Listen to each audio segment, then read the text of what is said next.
Hello everyone, and once again, welcome to LycanhoodReads. My name's Michaela, and today we're going to talk about my top 10 favorite books that I read in 2021.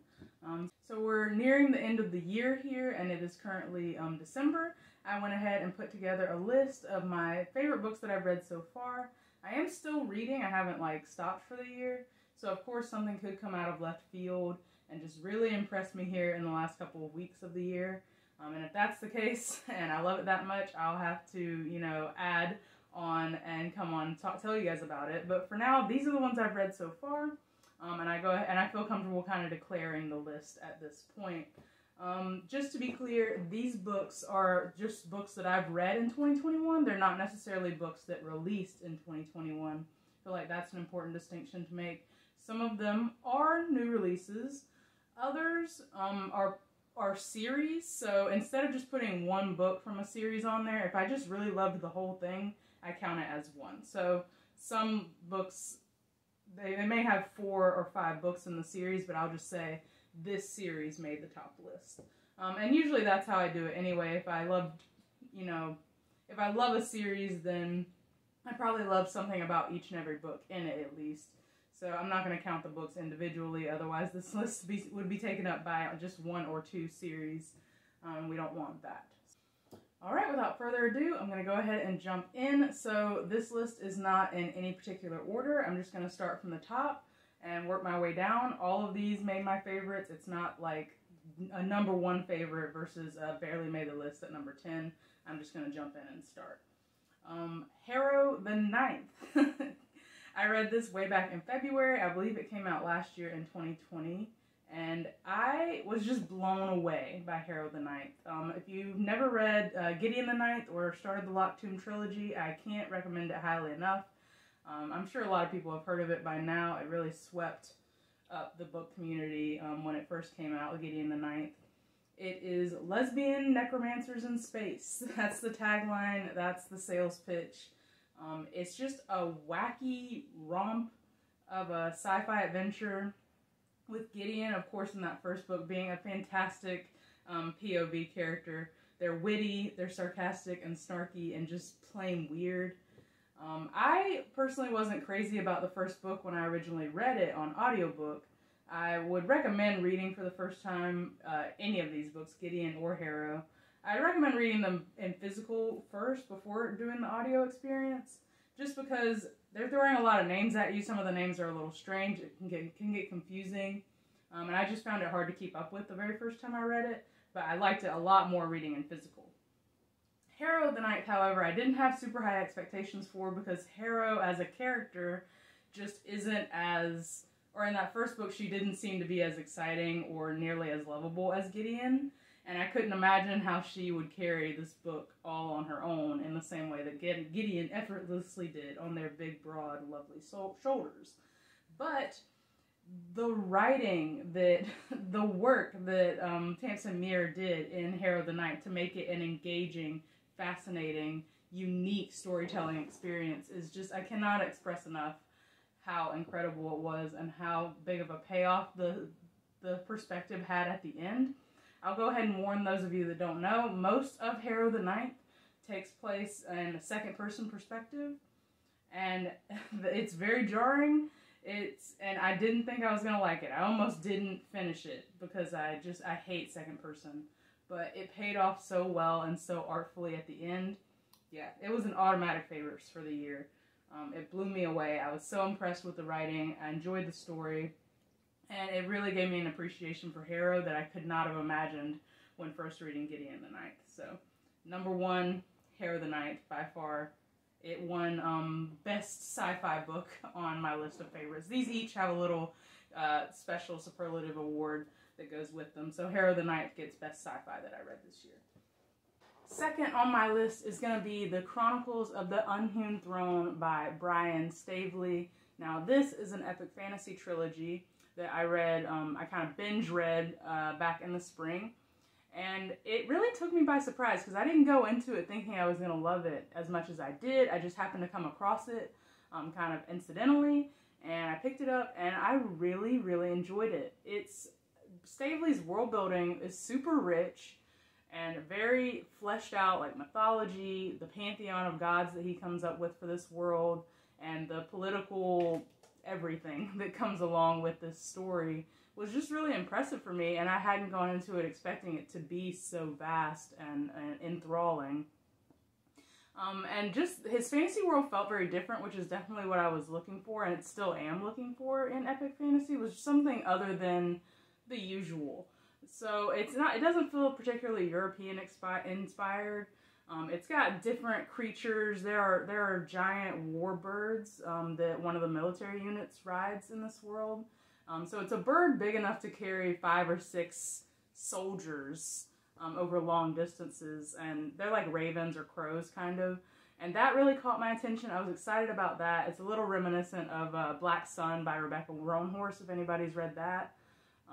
Those sort of birds. And just, I fell in love with it. It's about 3 royal siblings who are all dealing with the fallout of the emperor, their father's death, in different ways. They've been separated for the majority of their life due to just separate duties. One's a girl who's been with their father this whole time in the capital. The other is a prince that was sent off. He was the second-born son, so he was sent off to join the military, a very elite military unit, the ones that ride the birds, and he's been training there since he was like 10 years old. And then the heir to the throne, the other brother, the oldest brother, he was sent off to do this sort of spiritual monk-like training to be the emperor, so he was off getting an education for most of his life. So they haven't seen each other in a very long time. They don't know each other very well, and after the death of their father, their lives are all just kind of thrown off course due to his untimely death, and you know, the risk of betrayals and just the upheaval of the empire, essentially. And it is just really fantastic. The whole thing, it's amazing the journey that they go on. It's a trilogy. The very first book is called The Emperor's Blades, and I highly recommend it. I really enjoyed it. It's one of my favorite things I read this year, and I declared it the best binge read of the year. So that's the award it gets, best binge read. Because it's 3 books, and they're not short, but I knocked them out pretty quickly, and I had fun doing it. Number 3, I'm going to say, goes to The Unbroken, and that's this one right here. Probably can't see it very well. By C.L. Clarke, and that's going to get Best Debut of 2021 that I read this year. So a debut author coming out with a new epic fantasy, I believe it's going to be a trilogy, but a new epic fantasy series. This is the opener. It's called The Unbroken, and I really liked it. It's part of the Sapphic Trifecta, which is 3 epic fantasy books that came out this year that all involve Sapphic characters and relationships. And I believe that was the first one that came out. It came out back in March. But beyond just the Sapphic element, it is a desert fantasy, which I was a craving. I feel like we don't get enough of. And I think it was really well done. It's also a military fantasy. Our main character is a soldier that is sort of in this basically indentured servitude, if not straight out slavery, to the people that colonized her home country, her home nation, but she was raised to be a soldier for the colonizers, and they're meant to come back here and like quell this rebellion taking place in their own home country, and her loyalties are divided. She's got people expecting a lot from her. There's scheming, political scheming, spying, a revolution. There is a love interest. The princess of the conquering nation. They get involved in in this political mess, essentially, and it's kind of a little bit enemies to lovers, but not quite. I don't want to really spoil anything, but it's just good vibes, and I really enjoyed it. I was impressed with the writing. I really liked the world building. The main character is a plus for me, and the relationship, I liked how nuanced and complex it was, and it wasn't just about the romance. It was about so much more than the romance. It was about the complicated understanding these 2 women came to with each other as enemies, and the acceptance they came in their disagreements, and where they could compromise and where they could not. And I just really found that fascinating and lovely. So that wins Best Debut of 2021 for me. Number 4 on my list is going to be The Last Sun, or the Tarot Card Sequence, and that's by K.D. Edwards. So again, this is another series making my list. The Last Sun is the first book in the Tarot Card Sequence. I don't know how many books there are going to be. There are currently 2 full books out, and then there are lots of, there's 2 novellas and then a series of short stories that the author wrote during quarantine, so during 2020. And released on their author's page for free, which was fantastic. So there's a good bit of content to read in this series, but there are 2 main books that follow like a rough narrative. Anyway, the Tarot Card Sequence is a urban fantasy wild ride, basically, about this world in which Atlanteans, so in this world in which Atlantis is a real place that existed, full of people with abilities, full of magical creatures, witches, wardrobes, dragons, gods, just any kind of like magical creature you could think of, they're all actually Atlanteans. And even though the original Atlantis was destroyed, they are existing now in a sort of a realm of their own, almost like a reservation in our current world. And it is about a guy named Rune, who is the last son of his house, his sort of like noble royal house in the society. And he's gay. He's very, very gay. This book is very, very gay. And that's part of what drew me to it and what I enjoyed so much, is there is a male-male romance in it. There are other queer characters as well, and that's super enjoyable. But more so than anything, it's just a found family story for Rune, because he is an orphan. He is the last, living son of this house, and it's got those urban fantasy vibes where, like, he works as a private detective / mercenary in his own time. There's monster hunting. There's a lot of action, and, like, detective work, sleuthing. And overall, like, this series was just so much fun. It was just a really fun series to read, with moments of really heartfelt, stuff going on. Like, the heaviness would kind of sneak up on you, because the main character, Rune, he has a lot of trauma to do with the death of his family, and his past, but throughout the moments of lightheartedness, there are some really heavy, deep emotions mixed in, and when those hit, they hit all the more solidly, just for how fun the series is overall. I would recommend that one. Those are pretty quick reads. The first book is The Last Sun. The second book is called The Hanged Man. And I believe there is a third novel coming out, though I don't know what the date is for that. And it is called The Hourglass Throne. I'm really looking forward to that, hopefully next year in 2022.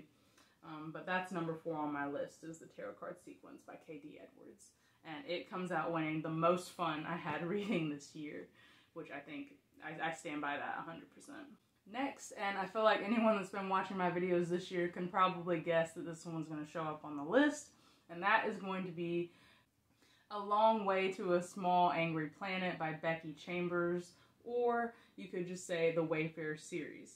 Now, I've only read 2 books in the Wayfarer series. I've read A Long Way to a Small Angry Planet, and the second book, A Closed and Common Orbit. I've read those 2. I want to read the next 2 because there are 4 books in all so far, but I haven't gotten to the other 2 yet. Those are definitely on my list for 2022. But A Long Way to a Small Angry Planet, the series opener, is by far my favorite. It is just such a fantastic found family, hope punk, sci-fi opera. Like, it's reminiscent of so many great sci-fi stories. Particularly what comes to mind is like Firefly, the TV show, but in such it just takes the darkness out of it. Not that it shies away from the darkness, but it's just overall like a very optimistic, hopeful series that asks for you to look for the good in humanity, the good in each other, the good in ourselves, and I just really liked it. It made me feel better. This year and last year have been very difficult, and it's books like these that kind of are like little bright spots in the darkness that can give you a little bit of relief from the constant anxiety and stress that we as a society have been feeling lately. And that's why A Long Way to a Small Angry Planet got voted most heartfelt from me for this year, most heartfelt read. And if you don't know already, Becky Chambers, that book has queer elements to it, which I really love. And there's a lot of interspecies interactions, which is something I love about her books. Give me that. Give me more aliens. Give me interspecies interactions. Tell me about cultures that don't exist. And she just makes them so rich and realized. And I love that. I love that so much. Becky Chambers is a fantastic writer. She's going to be an auto-buy author from me from now on. If you haven't read her short novella called If To Be Taught If Fortunate, it's also a fantastic queer space read. I recommend that one as well, even though it didn't quite make the list. Next, so keeping with the sci-fi, sci-fi really ruled me this year. I was kind of surprised because I was reading a lot of fantasy, but I ended up finding some real sci-fi gems. Of course, this isn't exactly a hidden gem, but Murderbot made the list. So, let's see. The first book is All Systems Red, and that is going to win the prize for Best Protagonist this year. All Systems Red is the first novella in the Murderbot series by Martha Wells, and if you don't know who Murderbot is, you need to find out.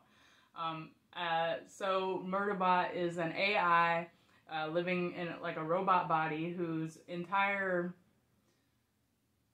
existence is to keep humans from getting themselves killed while doing jobs, usually like mining or off-planet research or something like that. And it's Murderbot's job is to provide security and protect humans to the best of their abilities, which they hate. They don't like humans. They think we're dumb and easily killed, which is true. And Murderbot gets tired of protecting us all the time. But at the same time, in this series, in this first book, it's so action-packed and funny and relatable. And Murderbot just has no idea that all the things that they're feeling are things that we feel too. Even the hatred towards humans. Like, no one hates humans more than humans ourselves. That wins Best Protagonist. Murderbot is fantastic. I'm not sure if All Systems Red is my favorite story out of the whole, collection, but I think it's the one that best encompasses what that series is about. And I think it makes just for a great introduction. It's hard not to keep reading after you read All Systems Red. So, number 7 on the list of my top reads of 2021 is going to be Meddling Kids, and that's by Edgar Cantero. Edgar Cantero. Meddling Kids is a Scooby Doo spoof of a read. It's really fantastic. I read it for my spooky reads. I technically read it in September, but it was for my spooky reads list that I did in October for Halloween. And now what it is, it's an adult spoof on like a Scooby Doo type gang. So when these kids when they were children, they used to solve mysteries in the same way that like Nancy Drew with the Hardy Boys might have done, or Scooby Doo, of course, the Mystery Inc. But they had one last great mystery that went wrong, and they went their separate ways as children. They grew up, they each had their own lives, and then as adults they had to come back together to their hometown to solve that, to finally get some closure and solve that final mystery, like the one that got away, as adults. So this is not a children's book, and it's not about children, but it is so much fun, and it's so nostalgic and weird. Edgar Cantero, he's just a very strange writer, and he has a very strange writing style that I really appreciate. I think it's so much fun and just different, and I can really appreciate that. It has some queer elements, minor, but they're there, and it's just fun. It's Lovecraftian sort of horror, with like monsters and goofiness, and you should read it. It's great. It's great for spooky season and for the fall, but you could read it any time of year. It's one of my new favorite books. So that one comes away with the Most Unexpected award of 2021. I didn't think I was going to love it as much as I did. It was just a totally random find, and I couldn't be happier about it. All right, number 8 is going to be A History of What Comes Next, and that's by Slevine Neville, I believe is how you say their name. So that's the author of The Themis Files. In case you haven't heard me talk about The Themis Files, fantastic sci-fi series that I've been obsessed with for a couple years now. But this is his newest work. It came out this year in 2021. It's called The History of What Comes Next. And so this author is an auto-buy author for me, just like Becky Chambers. Again, this is another sci-fi book. but it doesn't take place in space. It's not that sort of sci-fi. It's more like an alternate history, First Contact sort of book. So most of the book takes place on or during and then directly after World War II. And I normally wouldn't go for that sort of thing because I really don't like reading about World War II. But it's about this girl and her mother who are both spies during World War II.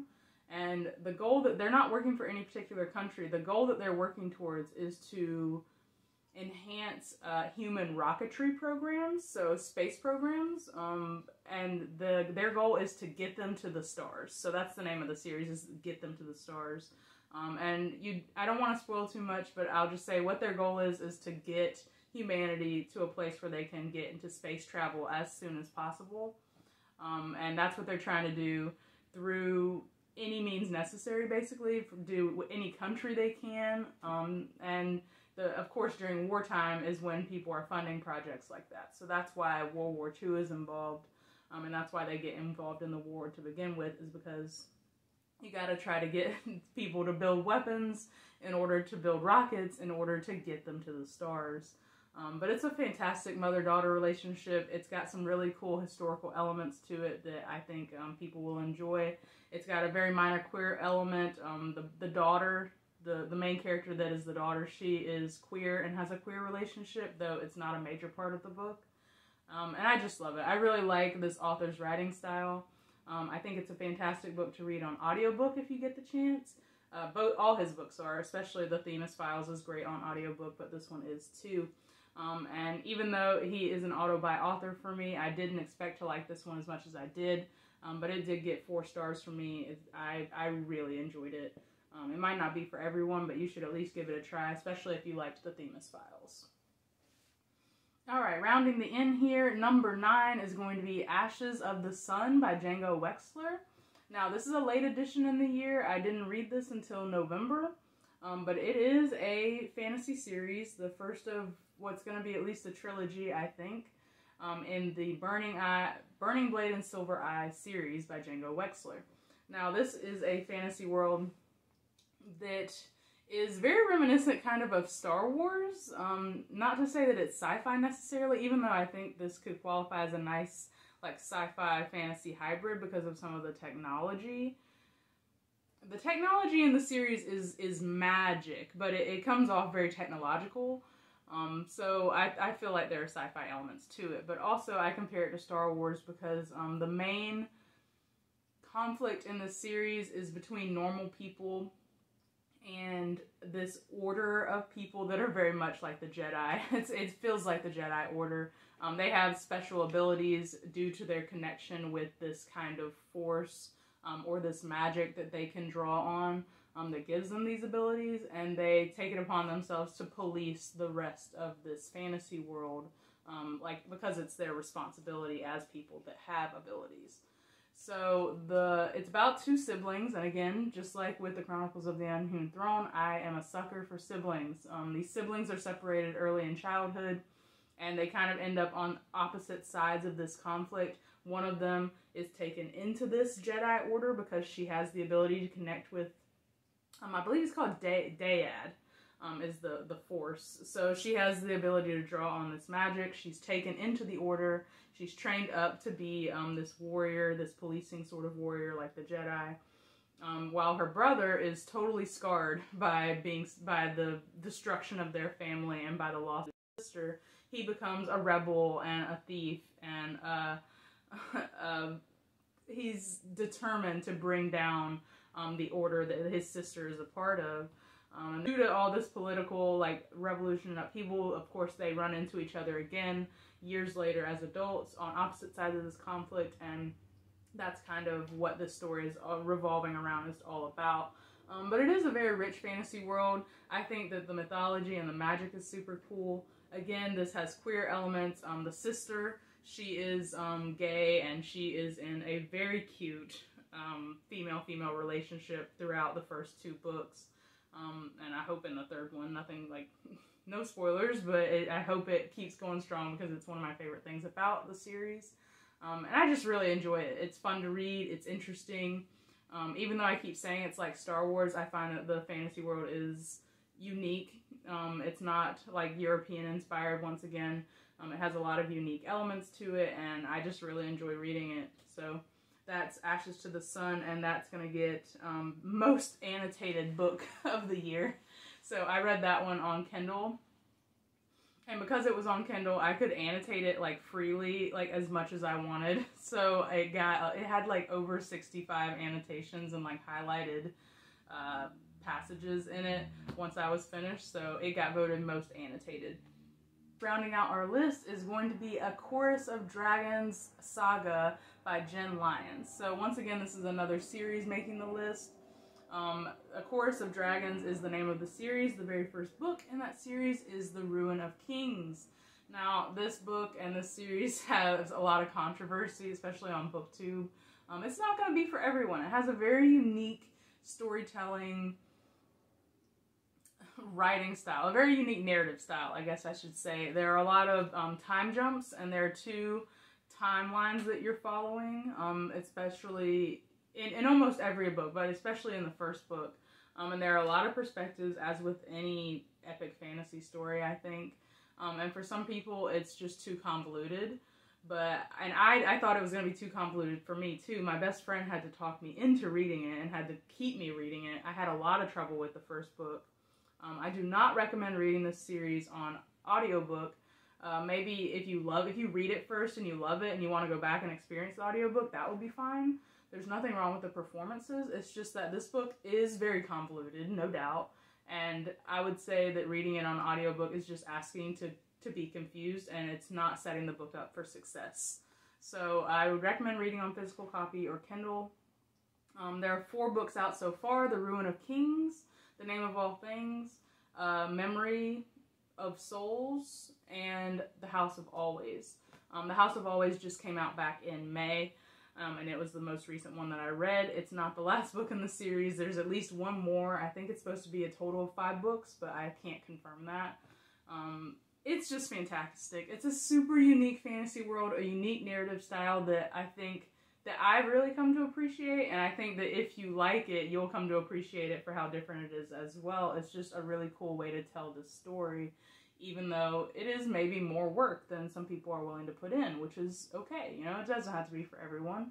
This series is so gay, you guys. It's winning the Best LGBTQ award for this year, as well as the Best Fantasy Series for this year. So it got two superlatives: Best Fantasy Series and Best LGBTQ thing that I read this year, because almost every single main character in this book or this series is gay in some way. So you've got bisexuals, you've got pansexuals, you've got polyamorous relationships, you have asexuals, which is, oh, I love it. My best friend, the one that recommended this series to me, they were looking for asexual rep. They didn't go looking for it in this series, but they found it, and that's a big part of something that we love about it. So there's just a lot of representation in this series, and it's done really well and in a casual way that doesn't make it feel forced or gimmicky. It's just gay. It's just a gay world, and these people are just living in it, right? So yeah, I cannot praise A Chorus of Dragons highly enough. It is a long series. They are big books. I love them. Maybe you'll love them too. I think it's at least worth giving it a shot, because it is such a unique, fun, gay experience if you can get into it. And there's a lot of material. So 5 books, that's a lot of enjoyment to get out of a series. That's going to be my top 10. Here are a couple of honorable mentions that didn't quite make the list despite being fantastic. And that is going to be The Black Tongue Thief by Christopher Buehlman. I'm not sure how to say his name. That's going to be a fantasy book that came out this year. It's right behind me here. It's got a fantastic... Where am I pointing? It's got a fantastic cover. It's the first of a series. Children of Time by Adrian Tchaikovsky. I'm sorry, I can't say their name. I'm struggling. I read that one this year. It was fantastic. It gets an honorable mention.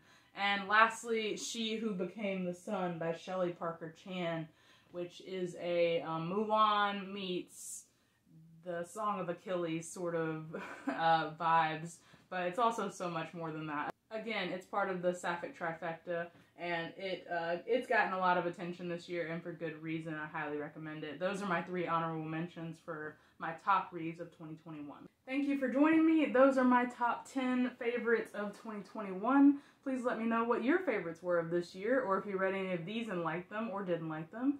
Just come talk to me in the comments, guys. I want to know what's going on.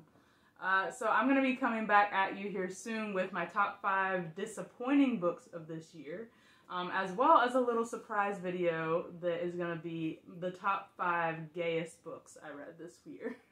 So I'm really looking forward to doing that. I'll be right back with you. Happy New Year, happy holidays, everybody stay safe, and 2022, here we come. Goodbye.